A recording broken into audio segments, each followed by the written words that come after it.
There are hedge fund managers making $1 million an hour. You know, it's crazy, right? There's money everywhere. There's money in everything. I want to help you. Start your business today. Come join my royal family. Subscribe to Casino Is the Name. Right now you're watching Casino Is the Name, and I'm sitting here with Mayor Frank McClary from Andrews, South Carolina.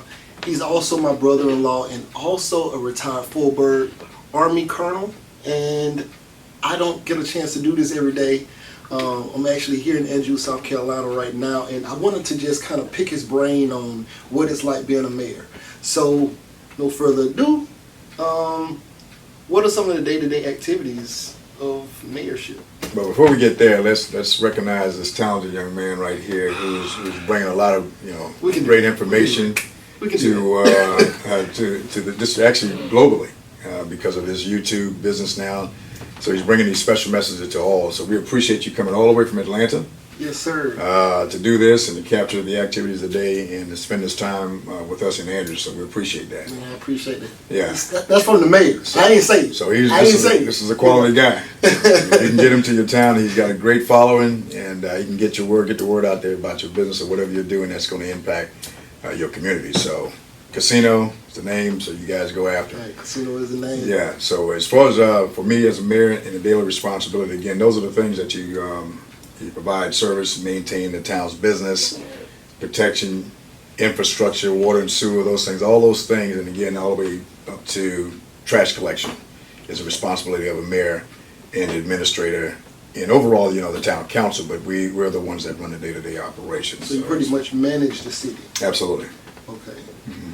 So, how many people are under your city? Currently, right now, not enough to tell you to run the city. We're doing it with a really bare bone structure in terms of the organization, and so we're roughly about 30 personnel for the entire 30 people. 30, and it's tough. The town is a 2.2 square miles, 3,000 citizens inside of the voting population, and about 11,000 when you start looking at the area code. So even though you have 3,000 voters, you manage 11,000. You basically take care of.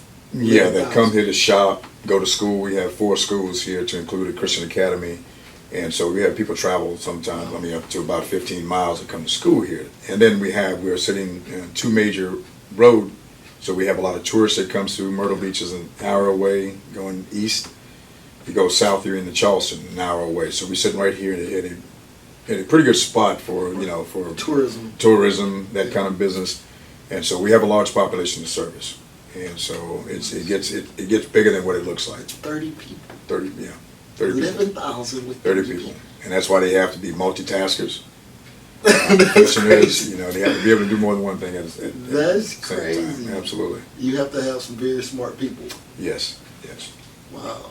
And well trained. So, for a small municipality like this, is like the job of a mayor a full-time position? Like, do they pay you to be full-time, or is it a part-time position that you're expected to do full-time with? Well, saying it's part-time is a stretch in terms of pay. You get a stipend. Okay. So then it's, in my situation where I'm retired. Full bird. Yeah, still full bird. I was blessed. Gotta say full bird. Thank God for that. We're blessed. Both my wife and I are retired, so we can make things happen on that salary. You don't need the salary, basically, from. No, we appreciate the stipend, but it doesn't take care of the bills. So you have to be committed to what you're doing. Okay. And so then the money's not there, but the responsibility there, and it's about the people. So if you're not in it for the people, then you shouldn't do it for the title. Right, so it's not necessarily financially lucrative. No, not at all. Hear that? This is an actual service position. So it's a service, public hats service. off to all you small municipality mayors out there. So what made you decide to become the mayor? Because you could have gone off and did all kinds of more lucrative things. What made you decide to come back to your hometown and run for mayor? First, commitment to the town. As I tell people, there are a lot of folks who did a lot of things for me coming up, me and my family. A lot of those folks are still here, they're up in age. We've seen a decline of the town over the years. I've been gone 34 years when you include college. and we saw a thriving city with all the opportunities back then to be even better. It just kind of dwindled, and I wasn't okay with that. And so that drove me to come back home and to do what we can and use the skills that we learned in the military to come back and apply them here and try to make this place a better place. Okay, so when you decided to come back, did you notice a lot of things needed to be, I guess, turned around? Like, was it a lot of hostility if you had to make some of those adjustments, or well, I think any pushback from the community or from the people? Yes, I would initially coming in, it was welcome, but I don't think they fully understood the changes that have to be made. Gotcha. To get the town back where it's supposed to be and to provide those services. Small towns don't have the revenue. That's what I was going to say. Small towns is not like the city where Not you can make a change and I wouldn't even know really, you know, as on a person as far as the population goes. Absolutely. And it kind of drives, again, small towns, you live or die by the revenue that comes in through your tax and through your water and sewer. And you get a little money from the state, but not much at all, and you get some help through grants and those kind of things, but it's not guaranteed to you. So you have to really be good steward of the money that you get in and apply it to the right place and understand that, there's no money coming from anywhere else. Right. There's no one, as my wife would say, no one is coming to save us. Right. So you're going to have to do it yourself. Right. And so understanding that, understanding how business work, understanding how to manage money, understanding the job that you have to do is really important to try to apply the right resources to the right place at the right time. Which is a perfect segue into understanding the job. Because me, I'm a YouTuber, I'm an accountant, but I have no idea about being a mayor as far as, say if I did get elected, right?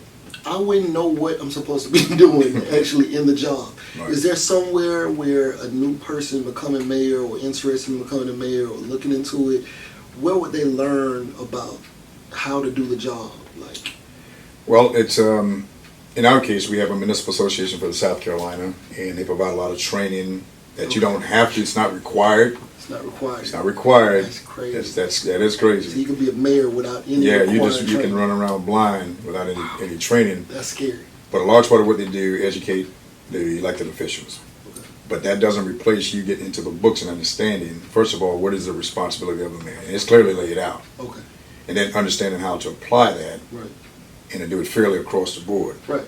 Because I'm sure you deal with a lot of legal yes. aspects of your job. You have to make sure you sit within certain parameters. Absolutely. That's just me from being an educated person. Right. But if you have no idea, no education, then you can make no some concern decisions. of the law Exactly. whatsoever, you get mayorship and you just run, hey, I want this, I want this. And you'll have lawsuits coming at you left and right. Yeah. So and to your point earlier, you being an accountant or lawyers, those are resources, professional services that we have to outsource because it's not resident in the small towns. Right, because you don't have it. Big cities, they have lawyers, they have all folks right there. Yeah. So we have to be very creative in how we bring those.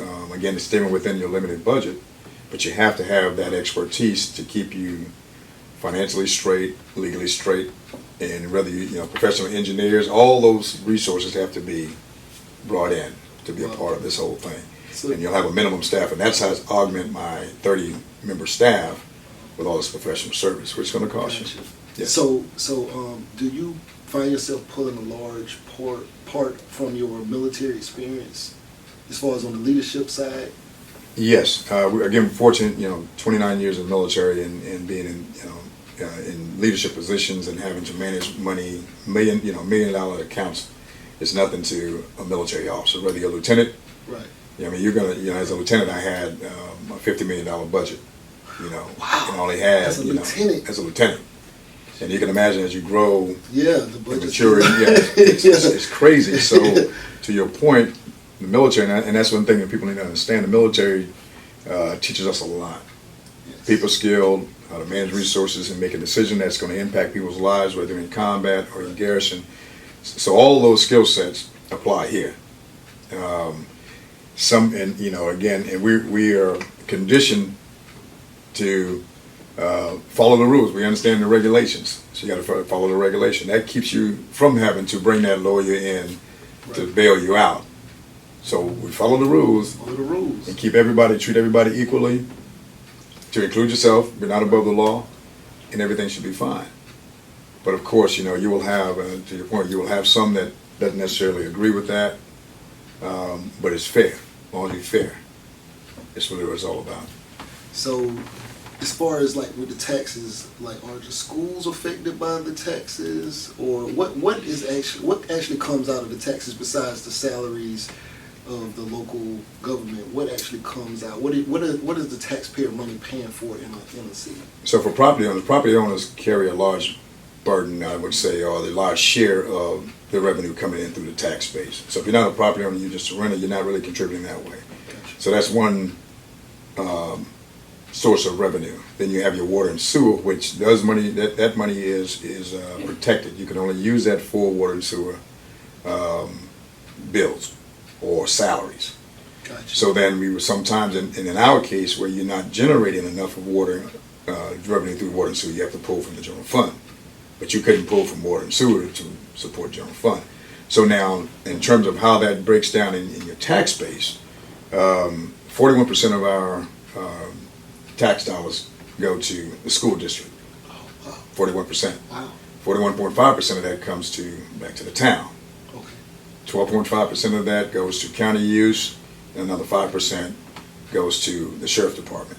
So it's broken down. Yeah, this is actually good information. Yeah. So right you now. don't, not all of it comes like to this. you. You know, because you can look at it just like your phone bill. Yeah. There's a whole lot of things that Yeah. taxes that's in there. Yeah. And the same thing for the local government. But again, the water and sewer again has to stand on its own. Nice. Yes. Okay. So it's not that. Yeah. It's and again, you have to have a basic understanding of how this thing works in order to be very effective. Yeah, it sounds like it. Yeah. Yeah. So you get a lot of I guess mentorship, or did you get a lot of mentorship from the municipality group that you were part of? Yeah, again, and through our learning From and other educational mayors? program, through the association, you get to get out and interact with other mayors who've been doing this for years, Right. or that they have those programs where you can volunteer to go out and take these courses, and it teaches you. And then again, we form that bond, and so you can pick up the phone anytime and call the mayor and say, hey, how would you handle this situation? Right. And I get those calls, even though I'm one of the junior mayors. Again, because of my leadership and training and all the things we did in the military, I can offer things that necessarily does not being laid out in the book. Right. So your decisions are $1 million decisions every day. Yes. So for a mayor like Mayor de Blasio, who was just here, the mayor of New York City, 8.6 million constituents, was just here. What do you think his day-to-day activities or his decisions on a daily basis are? What do you think those numbers are like? See, generally, the same concerns and challenges, right, but on a much larger scale. grander scale. Right, right. So his budget, so in the billions. 11,000 people versus 8.6 million people, and you're making $1 million decisions every day. Yeah. And so, and he is, so again, it's not. Can't imagine what he's dealing with on a day-to-day basis with that size of a city. But our challenge, what we do share, is that it's a people's job. And again, whether it's trash collection or infrastructure, we have the same challenges. Gotcha. And so we can share a lot of stories, and we can help each other again through mentoring and just having collaboration is what we try to do. And as you see today, we talked about fostering those relationships, staying in contact, and helping where we can with each other. So for many of you out there like myself who have no idea actually how the levels of government go, I was going to ask, could you explain it from local, state, and federal level, how I guess the hierarchy goes? Yes, broadly speaking, where I am at the municipality, that is your lowest form of government. And I would say probably the toughest, because you're interacting with the people on a daily basis. Personally. You can't get away if you really wanted to. You don't see them in the stores, at the churches, and if you don't see at stores or the churches, they'll come to the house. Knock on your door. Knock on your door. And leave my door alone. Yeah. You know but that's what comes with it. And if you come to this job with the passion and care that is required, then you'll understand and you'll address their needs, and you'll go on. But that's what happens after. So if you can take a mayor and probably plug them in any level of the government, and they will do fine, because they understand where the rubber meets the road and where the real need is. So then the next level is your county. You have the county government, which is again elected officials, which the county is pretty much ran by an administrator or a supervisor that's hired by that county, like the county commissioner, county council. And I think some maybe refer to as a county commissioner, but here you have an administrator or a supervisor. And then up to the state level, which is obviously governed by the governor, and then on to the federal level, president. And how many municipalities are here in? In South Carolina, it's 271 municipalities. Okay, so it's a governor and then 271 municipality mayorships. And what we really do, because it's his state, obviously, we help him manage. Okay. And when he, delegate, if you will, those kind of authorities and their responsibility down to the mayor. So he gives it by home rule act. This is our territory. We own this. He don't come in and interfere unless there's a real reason to pull one of us elected official out. So you're responsible for, as a mayor, for what happens or fail to happen. And if you don't manage your limited resources well, you're not necessarily going to get bailed out by the state. It's not going to happen. So it's a huge responsibility, and you have an immediate impact on the lives of the people. Yeah, that's what's crazy about your job, though, is how much impact you have on like the people living here, their daily lives and health, even education and all of that. Like it's a heavy position. And it's not well understood by the people that who have the greatest impact on you right now. Is it the president or your mayor? Probably your mayor. Probably your mayor in many cases. Wow. Unless you're talking about health care and those things that are on a greater scale. But your day-to-day that impacts you, whether you raise taxes, whether increase water, all those things have, especially in a small town, with 92% low to moderate income, a dollar makes a difference. And it impacts people. And you have to understand that when you have to enforce those kind of things, understanding the impact it have on the people around the community. Yeah, and when I say health, I mean like sanitation. Yeah, oh yeah. Oh yeah. Who wants to live in filth, right? Exactly. So trash doesn't get picked up. Right. They're going to call the mayor. Right. Okay. So it goes from then governor and then president. Yeah. Right. Yeah, absolutely. Wow. Okay. So you have the top cover, but again, it's very minimum that you're going to hear or see. So it's what you have here is going to make or break your town. Man, we need to get you to Atlanta sometime. Well, I'll come to the house and sit at there. You know what y'all know how I do with the gold bottles. Man, I need to get. This is my brother-in-law, so but he's so busy here. I had to come here, but you need to come to Atlanta sometime. We appreciate him. He traveled, but again, I tell you, it's a great source of information right here with casino. So you got to stay in touch. Stay on this YouTube because you're going to learn a lot. Now I'll meet with your mayor next weekend. We'll be on the same program, so I get an opportunity to meet with her, from the mayor of Atlanta, and try to steal some of the ideas from her. And so that's another opportunity to collaborate. Keisha. Yeah, absolutely. Mayor Keisha. Yep. So we get to see those people. That's nice. New York, Atlanta. So Andrew's about to blow up. Well, I am moving and shaking. Look, I'm just trying to be beside him. You know what I'm saying? Oh like, man, bit, bro. this guy is handling his own. So. Yeah, so I have 24,000, or right around 24,000 subscribers, and luckily I don't have their lives in my hand every day. I don't make decisions for them. Some of them may make decisions based on what I say, but at the end of the day, it's their decision. Right. But you actually have a direct.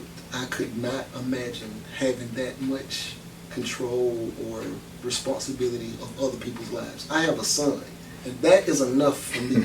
Him and myself. Right. I'm stressed out enough. I fully understand. And at least I still have my mom and my sister to keep me alive. You know what I'm saying? Absolutely.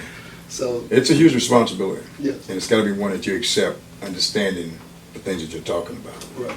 It should not be taken lightly. It should not be a step towards something else that you just want to do. You're impacting people's lives for the good or for worse.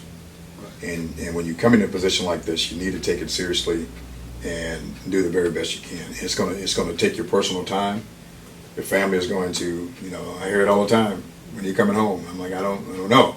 Yeah. I've got to do X, Y, Z to make sure that these things will continue to move in the right direction. So it's a huge sacrifice on the family. It's a huge personal sacrifice, but it's necessary, and I believe it's my purpose. Right. God put me here for, but I just gotta do a better job of finding the balance. Yeah. That's the thing about being a professional. High-level professional balance is the hardest thing. It is.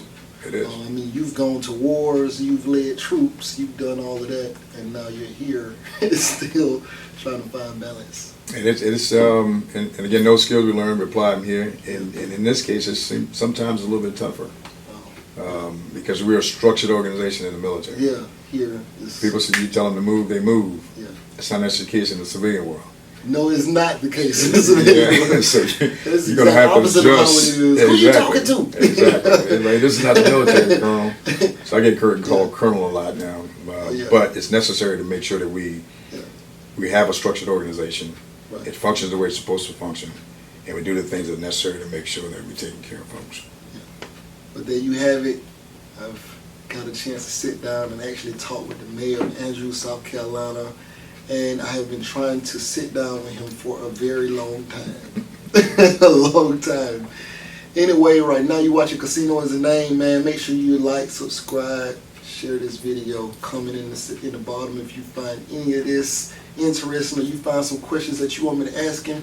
I can call him and get your answers for you. Anyway, right now you're watching Casino is the Name. Yeah, hedge fund managers making $1 million an hour. You know, it's crazy, right? There's money everywhere. There's money in everything. I want to help you. Start your business today. Come join my royal family. Subscribe to Casino is the Name.